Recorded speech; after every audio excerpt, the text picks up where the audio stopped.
provavelmente a gente olha para esse contexto e o presidente Lula deve estar pensando o seguinte: olha, eu não vou tirar a Daniela, não vou tirar o Juscelino, porque primeiro isso significaria gerar uma insatisfação em partidos da base aliada e também gerar a percepção de que o meu governo basta algumas matérias de jornal e denúncia e o nome pode ser retirado fora.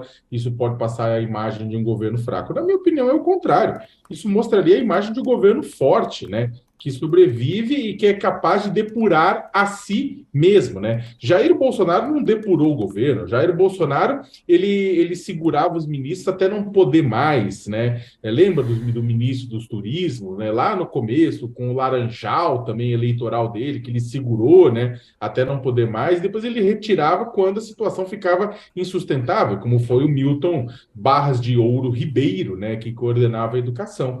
Então, o que acontece é que Bolsonaro tinha muita coisa, teve muito ministro também que ficou, apesar dos problemas. E o que demonstra um governo conivente, né? E o que se espera do governo Lula é que não seja um governo conivente, que nem foi o governo Bolsonaro. Essa omissão de declaração no registro, onde ele omite mais da metade do patrimônio dele. É um crime fácil de apurar. Por quê? Porque tem a declaração dele, tem a. E tem o quê? Se faz o cotejo com imposto de renda e movimentações bancárias, é um crime fácil de apurar.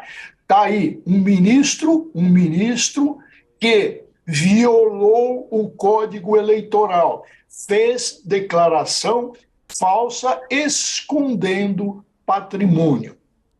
Então, esse é o aspecto eleitoral. Com relação a outros atos, vamos dizer, de improbidade administrativa, de moralidade pública, a gente tem que separar. Com relação à moralidade pública, só de usar avião da FAB para ir para interesse privado e para venda de cavalos em leilões e etc., e só ocupar a agenda com 1h30 para assuntos do Estado, e isso caracteriza, evidentemente, improbidade, mas atentado à ética pública.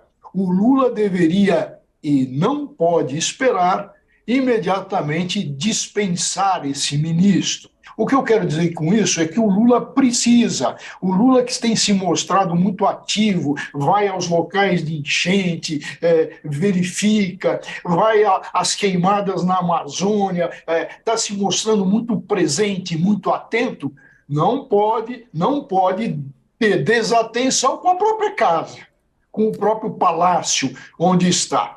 E aproveitando também, já podia botar nesse saco de gatos também aquela ministra ligada às milícias. Com isso, então, eticamente, o Lula ganharia muito em imagem e é disso que se espera de um novo governo Lula.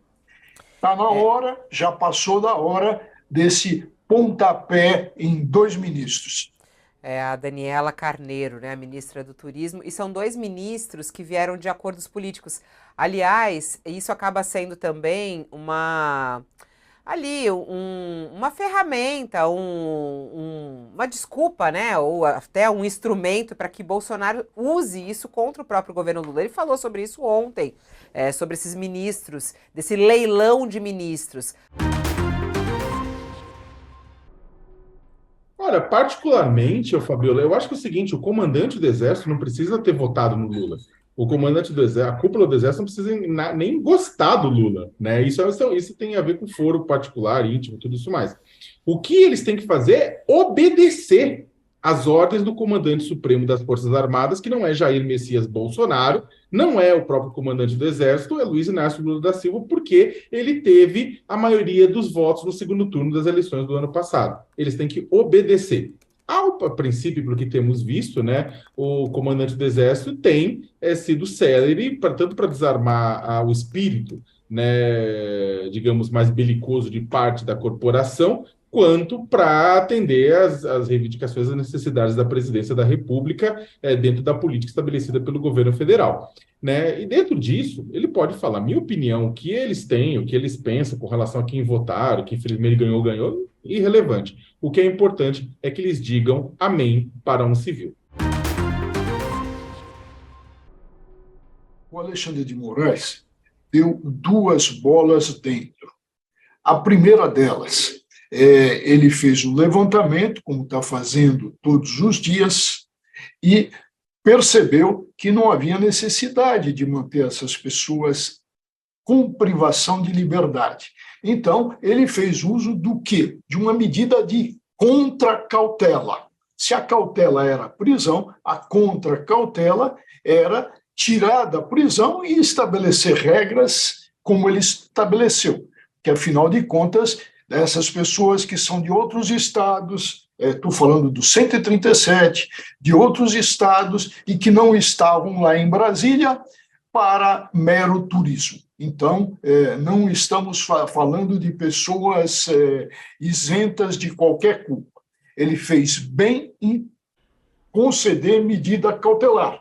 Agora, outro chute de primeira que a gente deve destacar, e como todos sabem, o Alexandre de Moraes não é santo da minha predileção, eu acho que essa estrela que ele usa, às vezes ele excede, mas ontem ele fez um chamado gol de placa, qual seja, Fabiola, ele manteve a competência do Supremo com relação a militares.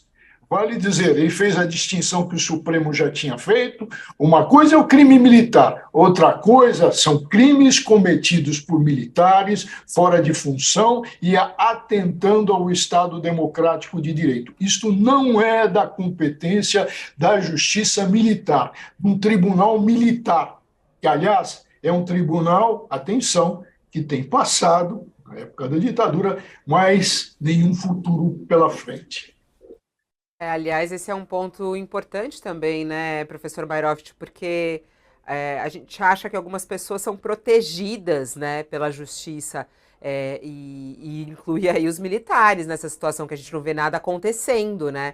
Quando ele toma essa decisão, mostra que não, né?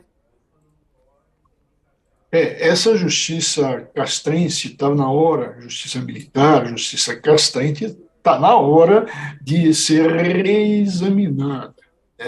Porque, como eu disse, ela tem passado, e na época da ditadura militar, mantinha os atos institucionais, as pessoas presas, não via aí nenhum arbítrio, nenhuma inconstitucionalidade, então ela tem passado.